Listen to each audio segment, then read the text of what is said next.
Hey there, my name is Mike Sullivan and I'm the Program Director at Valley Medical Services. In addition to that, I'm also one of our instructors. Beyond that, I'm a pretty big sports fan, especially football and hockey.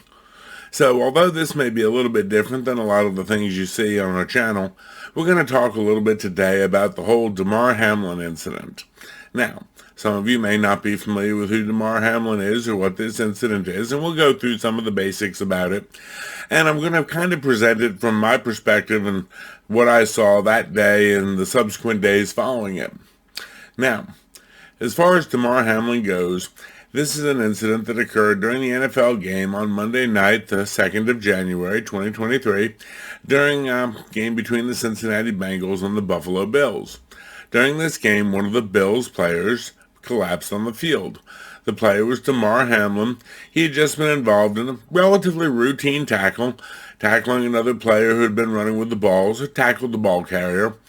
And again, this is pretty much routine. Now let's backstory a little bit. This was Monday night.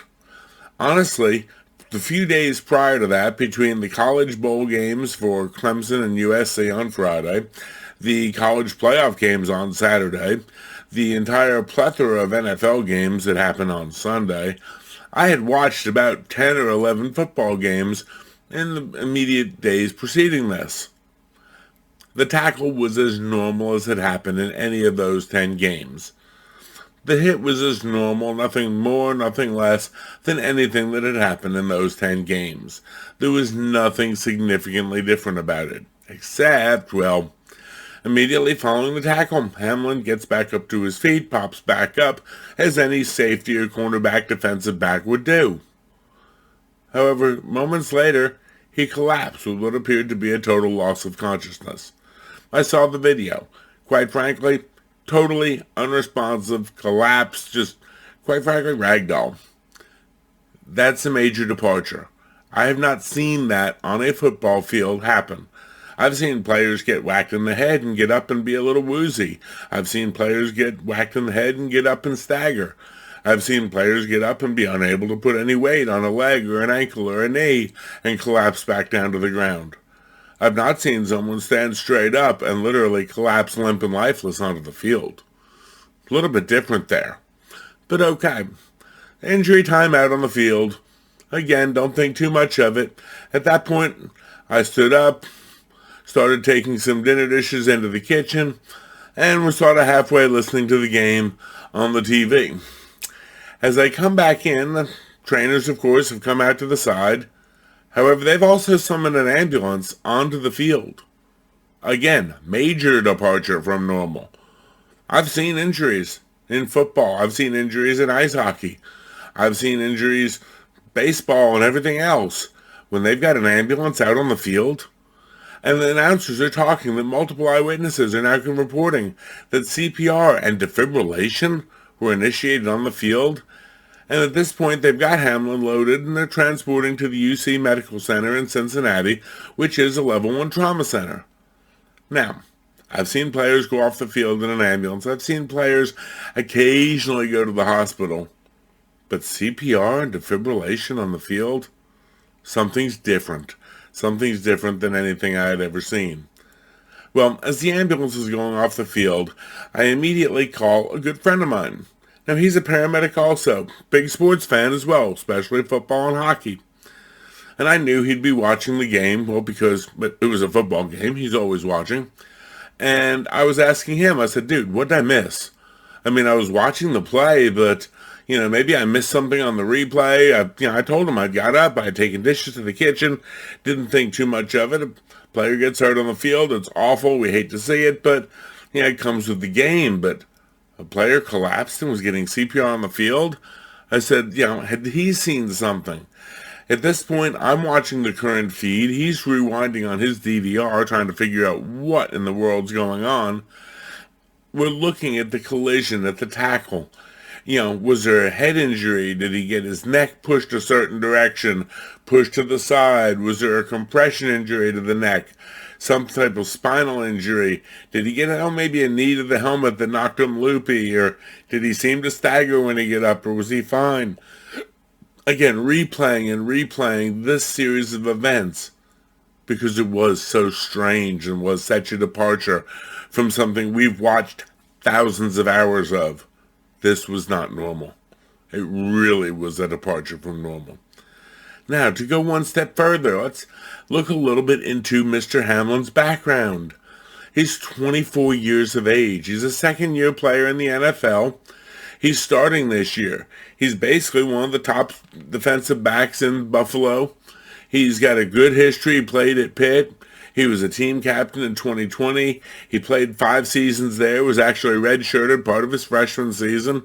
He was all ACC, second team in 2020. And the biggest reason that we look through all this is, has this guy had injuries before? Has he got some kind of medical problems?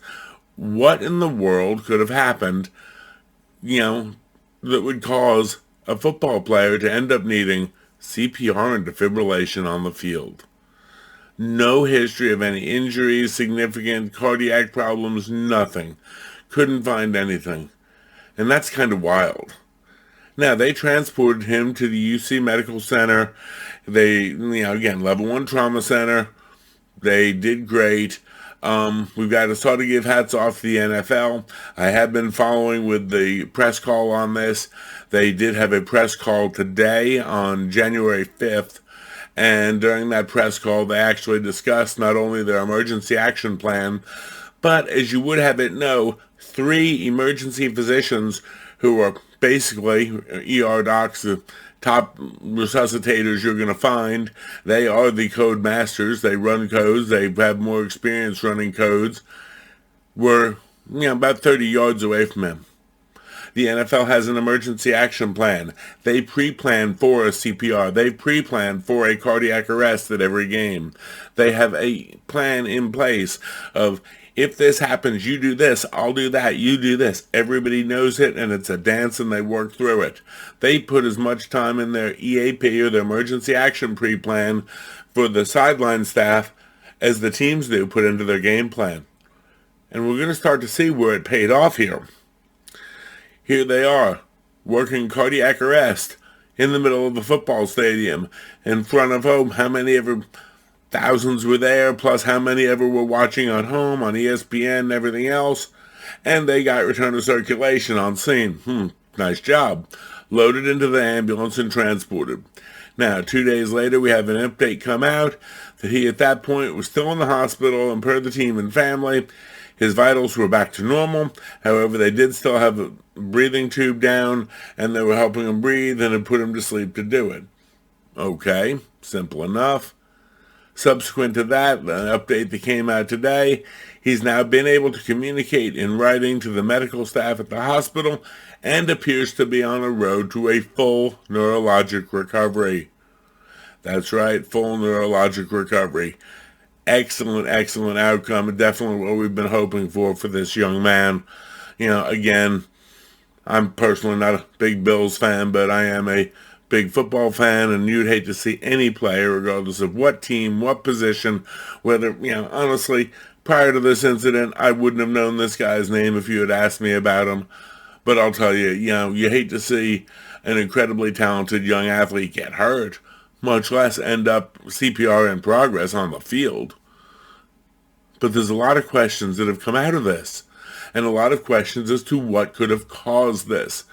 What causes a 24-year-old, otherwise healthy, and when we say otherwise healthy, let's face it, starting NFL player is what, the top 0.1% as far as, cardiovascular fitness and everything else? What could cause this young man to collapse and require CPR on the field? And there's a lot of questions we're getting into, and there's been a lot of speculation. Now, has anything like this ever happened before? We went back through and I researched in the history of the NFL any player ever requiring CPR on the field before. And strangely enough, it did happen before, once about 50 years ago, October 24th of 71. A gentleman by the name of Chuck Hughes was 28. He collapsed on the field clutching his chest. Now, an autopsy later revealed undiagnosed heart disease. He had a blood clot, clogged arteries, and this was possibly his second heart attack. And when you consider 1971, defibrillation wasn't a word. In most parts of the country, paramedic wasn't a word. I don't know if the doctors at that point were still using leeches or whether or not they really knew that much about CPR at that point, but I can promise you the whole cardiac chain of survival was, non-existent compared to what we have today. Not to mention, again, hats off to the NFL. Physicians on field, defibrillator 30 yards away from the player when he goes down, advanced life support ambulance readily available, staffed with critical care personnel. I guarantee you poor Chuck Hughes didn't have the benefits of this, and you'll note there it was an autopsy that later revealed the undiagnosed heart disease, and from the term autopsy you can assume, yes, unfortunately, Mr. Hughes had a much more negative patient care outcome. But that is the only time in the history of NFL anything like this has ever happened before. Over 50 years ago. So now let's get into some of the speculations about what has happened with Mr. Hamlin. And within hours of it, there were questions and the media came out with, was it a blood clot possibly that could have been jarred loose by the impact? Maybe. Could there have been some sort of infection or inflammation, myocarditis or endocarditis?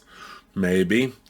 One reporter said they thought it could be electrolyte problem with dehydration, possible temperature change issues. Okay, if we're talking electrolyte derangement, I would think that would be more in ultra hot weather, and they were in Cincinnati at night in January. Again, I sort of pushed that one back a little bit.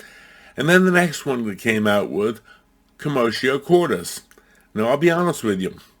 Myself and the 2 or 3 paramedics who I was texting and phone calling back and forth with while they were dealing with this on the field, we all said, he did take a hit in the chest, but was that enough to cause commotio? Could it be? Now, Commotio Cordis is rare. It's very rare. But the funny thing is, as rare as it is, it's in all the current paramedic textbooks. It's in all the current emergency physician textbooks. I looked it up in 4 books that night and was able to find extensive sections on Commotio Cordis in all my desk references.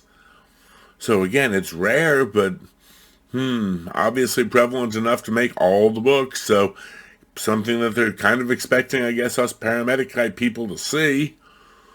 So let's go a little further. As of the press phone call on the evening of January 5th, the incident has been attributed by the physicians who are actually treating Mr. Hamlin to be commotio. Now, the physician who made this statement came out with a very, very particular statement, and I want to repeat it exactly as I can. Commotio Cordis is, by definition, a diagnosis of exclusion. And to explain that terminology out a little bit further, for those of you all not in-depth in medicine, commotio doesn't show up on an x-ray or a lab test or something there.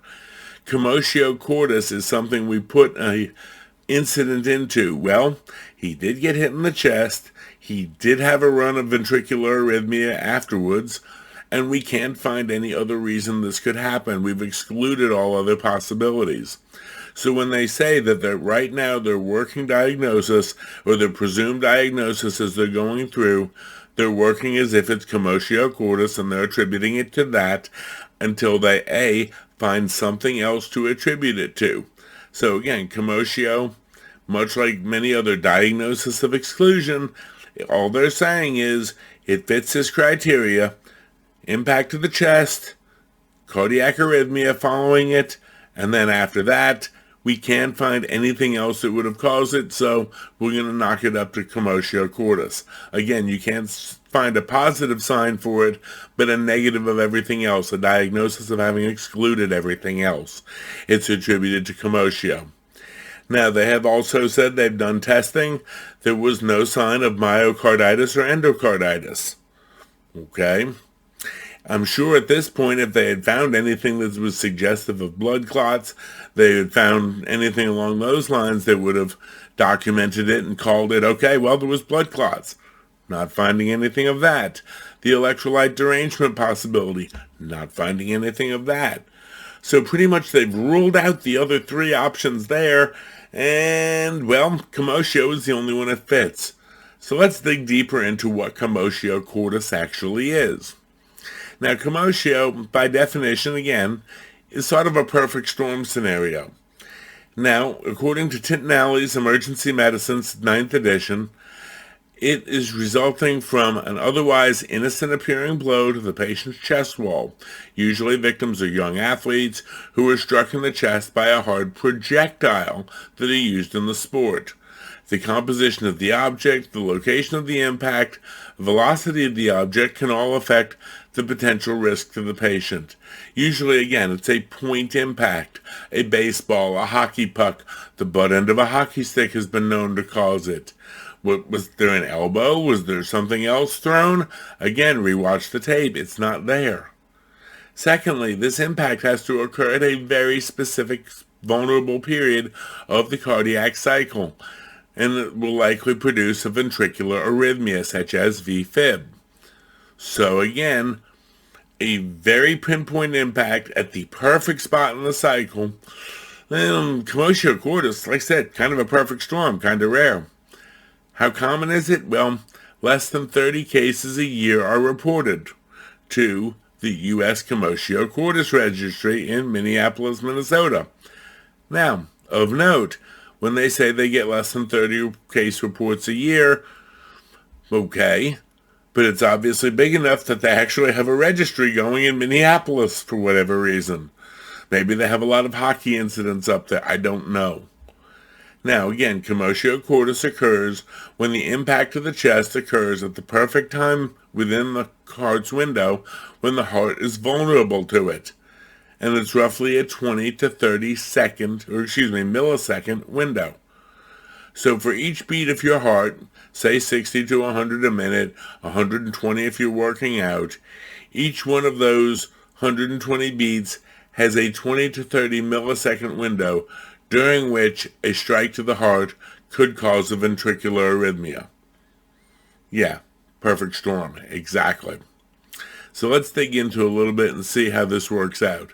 I put up here the normal, typical cardiac cycle, what we normally would see, you would expect on an EKG.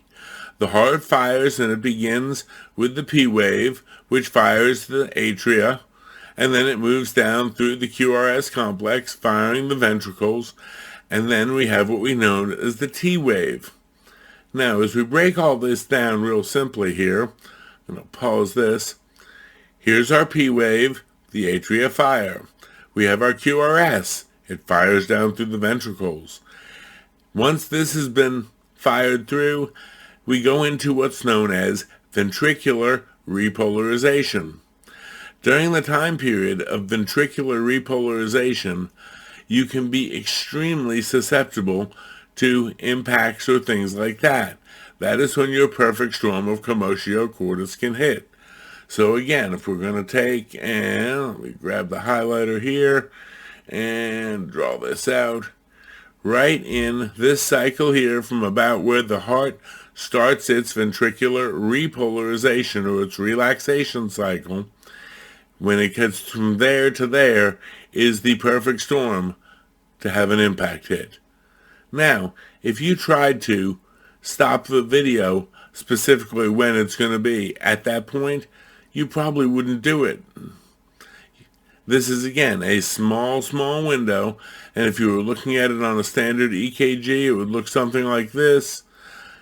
This section right here of the heart, again, atria fires, ventricles fire, ventricles start to repolarize. During the first half of the ventricular repolarization cycle, on that orange box is there, which is about 20 milliseconds, the patient would be vulnerable for Commotio Cordis. If they take a forceful blow to the chest wall over the heart in that little bitty window, that could cause ventricular arrhythmia and is likely what caused Mr. Hamlin's cardiac arrest and subsequent resuscitation. Now, there's Commotio Cordis. I wanted to give you an idea what it was, what the details of it were, what they're saying it is, why they're saying it, pretty much a little bit of background.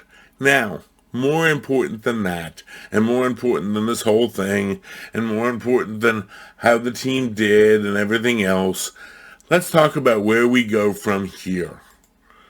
Regardless of what the cause is, regardless of if it was blood clots or myocarditis or endocarditis or super duper whatever carditis, I don't care. Few things we're not going to debate. The success of Hamlin's recovery so far has largely been credited by everyone to the fact that there were trained providers immediately on scene. The NFL and the Players Association Emergency Action Plan, the preparation they do, I reviewed and looked through that. Prior to every game, they have designated people, designated who's doing what in the resuscitation, code team ready for every single game. What if this happens? What if it's a player? What if it's on the sidelines? What if it's on the stands? They've got ambulances immediately available. They've got defibrillators immediately available. All these other wonderful things. So, okay, let's stop trying to figure out what caused it for a minute, although they're ruling it commotio. That makes sense to me. That was our initial gut instinct. Watching it, again, watching the mechanism and everything else. Yes, there have been some doctors who have questioned that and come up with other ideas. I can only say what I think and what my gut instinct is. I do know, and anyone who watched this knows, the reason the resuscitation was successful. Early CPR, early defibrillation, having a plan, having trained providers. To me, we can take so much more out of this as where we go from here. We can debate forever whether or not it was something, or whether it was a blood clot or something else, or some blood clot that went away and got dissolved, or a blood clot in his lungs that, well, they're not finding it now, but it could have been. We can debate that forever. We can't debate that this young man is alive today largely because of proper training, proper pre-planning, proper equipment, trained resuscitation providers. And I think we need to focus that much, much more. Now, take a minute. Little league coaches. Player takes a line drive to the chest. Are they going to be one of the 30 Commotio Cordis this year? Hockey coaches. Puck to the chest. Now, goalies have pretty good body pads, but butt end of a stick has been fatal to a player. How about football players? Knee to the chest, something like that. Soccer players, kick to the chest, knee to the chest, line drive to the chest in a baseball game. Do we have our coaches CPR trained? Do we have AEDs? Do we have AEDs available for these little ball fields? Let's take all the effort, and instead of debating all this stuff, try to work with your local agencies, whether it's getting more CPR training for providers, whether it's getting more CPR training for coaching staff, whether it's getting even some of the parents. Look, the coaches are already volunteering a heck of a lot of their time. How about a bunch of the parents get together and do some CPR classes? How about maybe we turn around and try to do a fundraiser, and this year, instead of worrying about really cool new uniforms and this and that and the other, or a really cool travel ball pizza trip, how about we try to buy an AED for the ball field? You know, this man here, 24-year-old in the NFL, what happened to Chuck Hughes back when they didn't have this? There's your difference right there. I'm not saying that your kids or one of your kids at the ball field, heaven forbid, will be one of the 30 a year. But I'm saying I also didn't buy a fire extinguisher for my kitchen because I was planning on lighting the blasted place on fire. So let's go from here and figure out CPR for coaches, parents, sideline crews, officials. Let's figure out AEDs. And if you can't get the AED, talk to your local emergency services. How about some standby stuff? Now, I know some agencies are way too busy to do that, but let's find out how we can do this, have better emergency planning and emergency action plans for all of our kids' ball fields. We have a 24-year-old who's alive today because of it. Let's not argue about why this happened, and all the media can speculate all they want. What do we do that we do know? Having a plan saved a life. Alrighty, well that's about all I've got from here. I'm going to click in and throw a quick ad up for one of our sponsors. I want to thank you for dropping by our channel. Hope you got something out of this video. If you did it, share it to your friends. Share it to your community. Like our channel. Support us. We'll try to get some more information out for you. Thanks a lot, and you have a wonderful day. Hey there, I'd like to thank you all for stopping by, checking out our video. If you want more information about our company or any of the stuff we do, you can check out our website. If you need EMS continuing education hours, we do have our online education platform posted up there. Also, we have our email address if you have any questions. You can find us on YouTube, Facebook, Twitter, and Rumble. We maintain channels on all of those. Also, please like, share this out to your friends, subscribe, help support the channel, and we'll keep putting more videos out there for you. Oh well, enough about that. I know what I'm up for. Time for a cup of coffee. Y'all have a great day. Be safe out there. Bye.